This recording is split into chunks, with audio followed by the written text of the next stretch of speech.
बहुत बहुत स्वागत है मेरे चैनल पर। मैं हूं राज। आप देख रहे हैं हाईवे 33। दोस्तों, आज जो कहानी है ये दो दोस्तों की है। एक का नाम शिवराज और दूसरा किशन।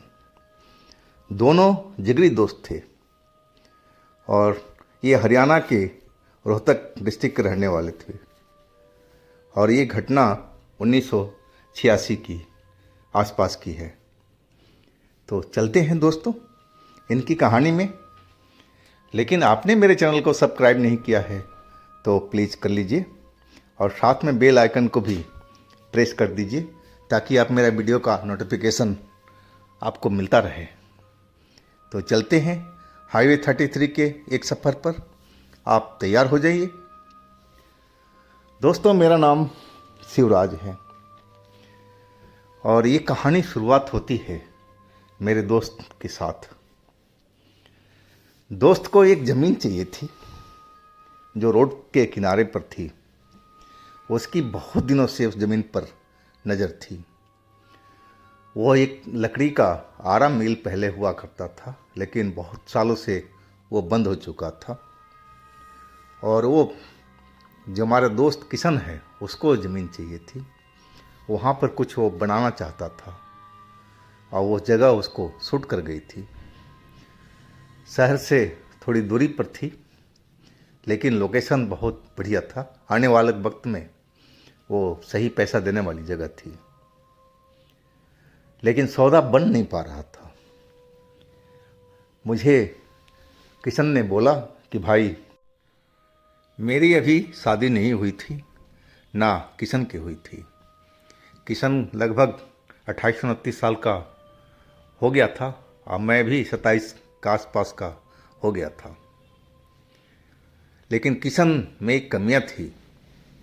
वो लड़कियों से दोस्ती बहुत जल्दी कर लेता था और बहुत सारी उसकी सहेली थी जो वक्त वक्त पर उसके पास जाता रहता था। वो भी उसके पास में आती रहती थी। ज़मीन के लेने के खुशी में अब किशन एक पार्टी करना चाहता था और वो भी उसी जगह पर, नई जगह पर। पार्टी प्रोग्राम फिक्स हो गया था और दोस्त उसके कोई आना नहीं था। बस मैं, किशन और उसकी एक गर्लफ्रेंड, तीन ही लोग हम थे। और हम रात को टाइम में पहुंच गए थे उस जगह पर किशन की कार से। है कि यह रात हमें वहीं गुजारनी थी और सुबह में हम पार्टी ख़त्म करके तब हमें आना था। सारी रात का प्रोग्राम किशन ने कर रखा था। वैसे तो हम लेट ही पहुँचे थे। जब पहुँचे थे तो 10 साढ़े 10 का टाइम हो चुका था। मैं जब वहाँ पर पहुँचा तो देखा हर तरफ बियाबान फैला हुआ था, सन्नाटा फैला हुआ था, पसरा हुआ था। रोड पर ट्रैफिक रुक रुक के चल रही थी और उस रोड के बगल में ही वो कारखाना था जो लकड़ी का काम किया जाता था। कटाई छटाई का कहा जाए तो एक तरह का आरा मशीन लगा हुआ था बहुत पहले। अब तो सब कुछ जो मशीनें थी वो बेकार हो चुकी थी, जंग लग चुका था, वो किसी काम की नहीं थी। अब तो जो काम में आना था वो ज़मीन, उस ज़मीन पर किशन कुछ बनवाना चाहता था। खैर, उसकी बात हम नहीं करते हैं। अब हम बात करते हैं उस पार्टी की।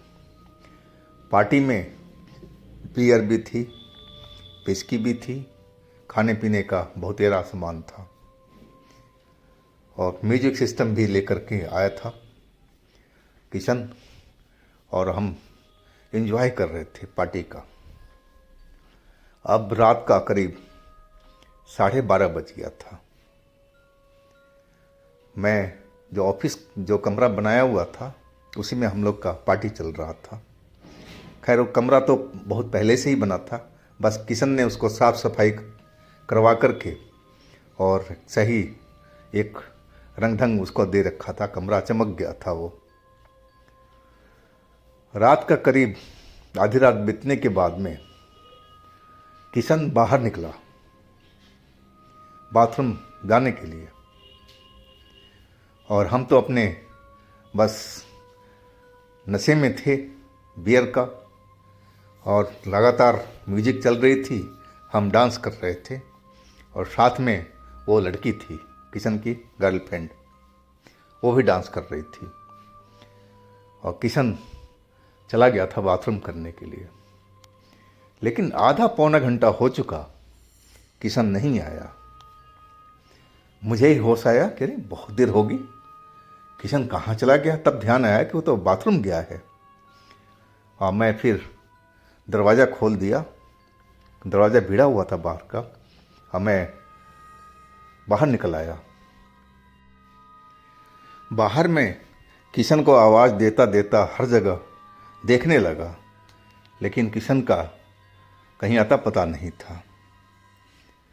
जो एरिया था फैक्ट्री का, जो टीन शेड बने हुए थे, उस जगह भी मैंने देख लिया, लेकिन कहीं किशन नज़र नहीं आ रहा था। और जो बाहर का गेट था वो तो अंदर से कुंडी लगा हुआ था, जिसका मतलब किशन तो रोड साइड पर गया नहीं था तो अंदर ही, लेकिन कहाँ है कुछ पता ही नहीं था।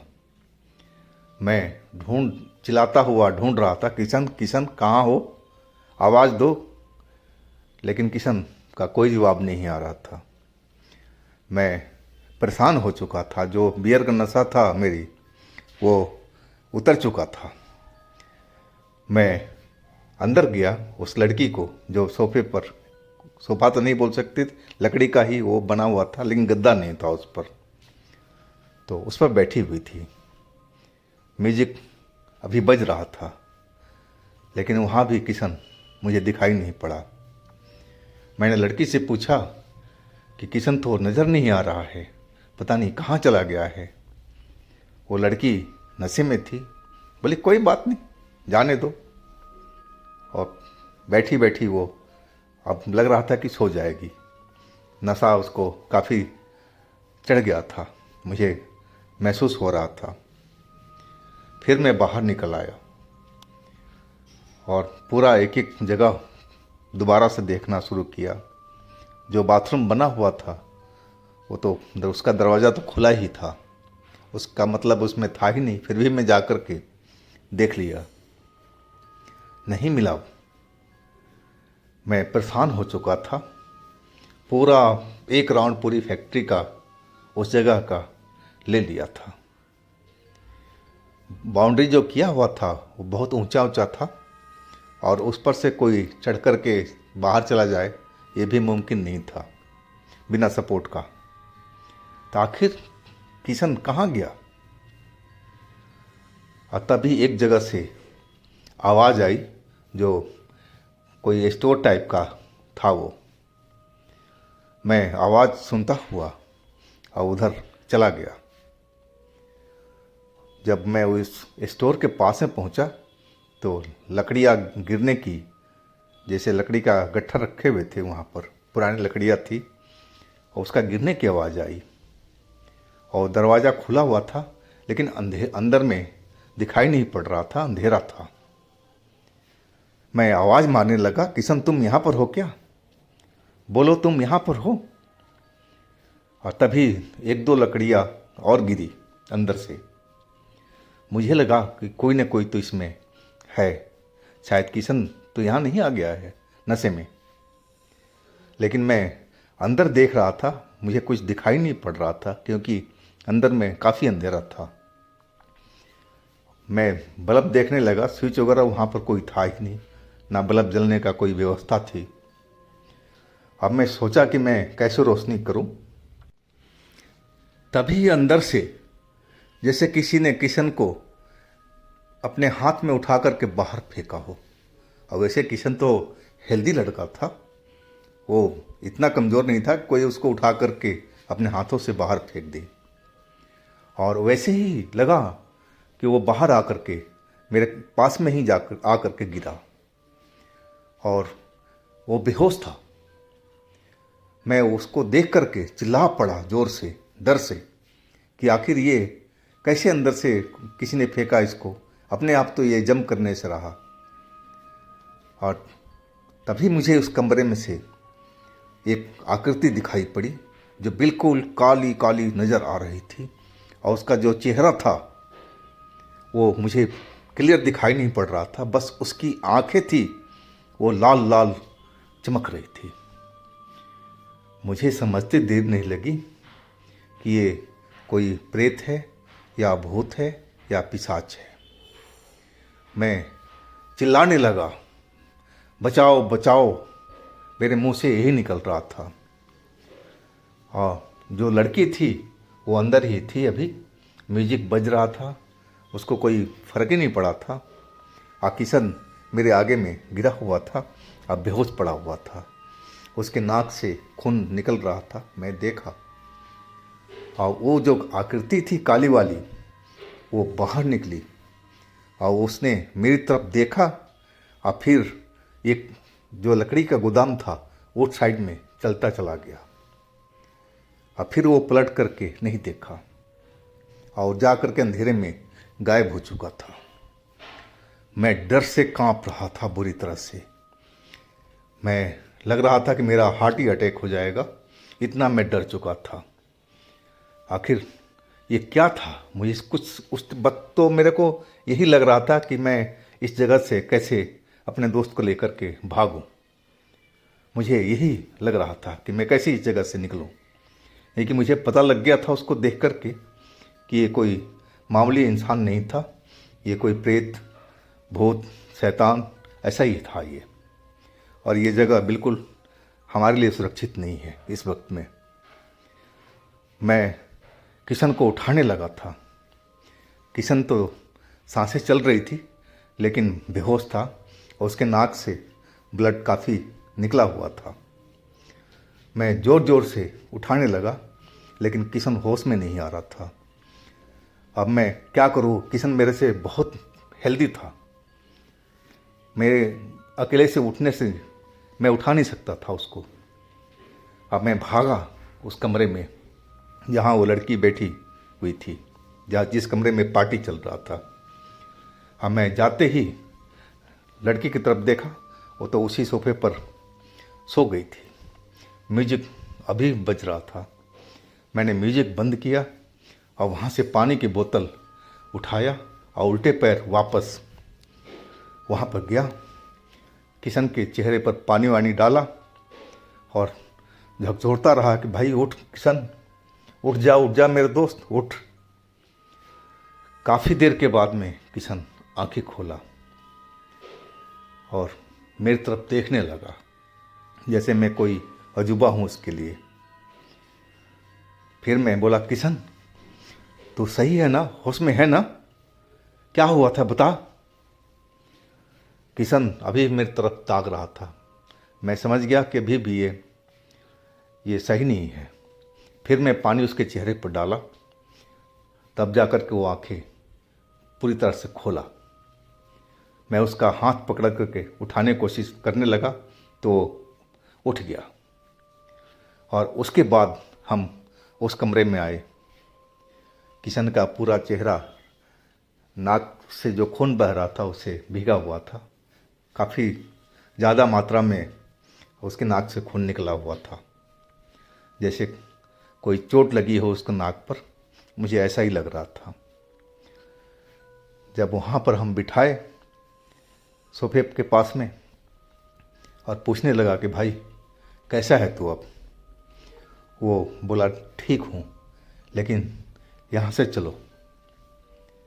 मैं बोला बिल्कुल चल रहे हैं, और मैं लड़की को उठाने लगा लेकिन लड़की भी एकदम बेहोश पड़ी हुई थी नशे में। उसके चेहरे पर भी पानी छिड़का, तब जाकर के लड़की उठी थी। क्या हुआ ऐसे बोलने लगी हो, यानी कुछ नहीं हुआ, बस चलो यहाँ से हम निकलते हैं। हम जल्दी से बाहर निकले और गेट को लॉक किया और किशन के कार में बैठ गए। किशन की पोजीशन नहीं थी कार चलाने लायक, तो मैं ही ड्राइविंग सीट संभाला था। और फिर हम उस एरिया से निकल आए थे शहर में। तब मैंने किशन से पूछा था कि भाई तुम तो बाथरूम करने गए थे, तो उस स्टोर रूम में तुम कैसे पहुंच गए थे, और वो काला साया कौन था, वो तुम्हारे साथ में क्या किया था। तब किशन ने बताया कि भाई मैं तो बाथरूम ही गया था, मैं ज़्यादा नशे में था, मुझे लग रहा था मेरे पैर इधर से उधर हो रहे थे, चलने में दिक्कत हो रही थी। मैं कैसे करके बाथरूम में चला गया था और वहाँ से निपट के जब वापस आया और 2 ही 4 कदम बाथरूम से आगे निकला था, तभी वो एक काला साया मेरे सामने में खड़ा दिखाई दिया और मुझे वो अपने हाथों में उठा लिया था। मैं चाह करके भी कुछ बोल नहीं सका, मैं बेहोश हो चुका था उसको देख करके ही, डर से या उसने कुछ मेरे ऊपर किया हो। और उसके बाद मुझे याद नहीं है, याद जब तुमने पानी डाला तब जाकर मुझे होश आया था। मैं समझ गया कि वो जो भूत है, पिशाच है, किशन को डराना चाहता था या मारना चाहता था, कुछ बोला नहीं जा सकता है। वो नहीं चाहता कि किशन यहाँ पर रहे, शायद वो घर उसका था, वो फैक्ट्री उसकी थी, उस जगह में वो रहता था और वो नहीं चाहता था कि यहाँ पर कोई आदमजात मौजूद रहे। मुझे तो यही लग रहा था। और इस घटना के बाद में किशन महीनों दिन बीमार रहा, उसका इलाज चलता रहा और बहुत मुश्किल से वो सही हुआ, वो भी झाड़ फूँक के द्वारा। वो जो साया था उसके ऊपर में कई बार आ चुका था। बहुत मुश्किलों से उसका इलाज हुआ था और तब जाकर के वो स्वस्थ हुआ था। वो ज़मीन सही नहीं थी, किसी ने बोला था जो तांत्रिक था कि उस ज़मीन पर तुम दोबारा मत जाना, वो ज़मीन सही नहीं है, उसमें किसी साया का वास है और साया बहुत शक्तिशाली है। आखिरकार कुछ दिन के बाद में वो ज़मीन किशन ने किसी दूसरे को बेच दिया और तब से वो, हम, किशन, चाहे कोई भी, हम दोनों में से कोई इस जगह पर दोबारा नहीं गया। तो दोस्तों, ये थी आज की कहानी। अगर आपके पास भी इस तरह की कोई अपनी आप बीती है, घटना है, तो हमें इंस्टाग्राम पर या मेरे व्हाट्सएप नंबर पर शेयर कीजिएगा। मैं आपकी कहानी को ज़रूर बनाऊंगा।